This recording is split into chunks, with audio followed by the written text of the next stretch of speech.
నాన్న నాకు ఇన్ని కండిషన్‌లు పెడతారని అయితే అస్సలు అనుకోలేదు. అసలు మ్యాటర్ ఏమైందంటే పొద్దున్న లేవగానే మా అమ్మ, మా నాన్న అయితే కరువు పనికెళ్ళిపోయారు.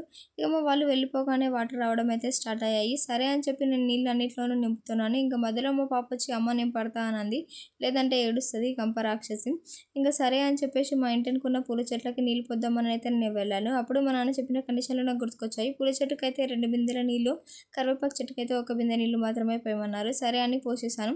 ఇంకా అన్నిట్లో నిండిన తర్వాత కంప్లీట్‌గా మంచిగా ట్యాప్ కూడా ఆఫ్ చేయాలని చెప్పారు. సరే అని కంప్లీట్‌గా ట్యాప్ కూడా ఆఫ్ చేశాను. మా ఇంట్లో ఫ్రిడ్జ్ ఉంటది కానీ మా వాళ్ళు ఫ్రిడ్జ్‌లో వాటర్ పెట్టుకోరు. అదే మ్యాజిక్. ఇంకా కిచెన్‌లోకెళ్ళి చూస్తే అసలు మా అమ్మ నాకు ఒక్క పని కూడా మిగిల్చకుండా అన్నీ చేసేసింది. ఇంకా మా అమ్మ అయితే ఈ ఫోటోస్‌కి ప్రతి శుక్రవారం కూడా పూజ చేస్తది. ఒక్క వారం కూడా పోనీయదు. ఇంకా మనం చేసే పని పెద్దగా ఏం లేదు కదా అని చెప్పేసి బ్రష్ చేసుకొని చాయ్ పోస్తున్నాను. ఆ చాయ్ కూడా చక్కగా పోస్తున్నా అంటే అది కూడా కింద పడిపోయింది. ఇంకా ఫ్రిడ్జ్‌లో ఏమైనా ఉన్నాయా అని చూస్తే ఒక బన్ ఉండే. ఇంకా పాటలు వినుకుంటూ ఆ చాయ్ కూడా తాగేసాను.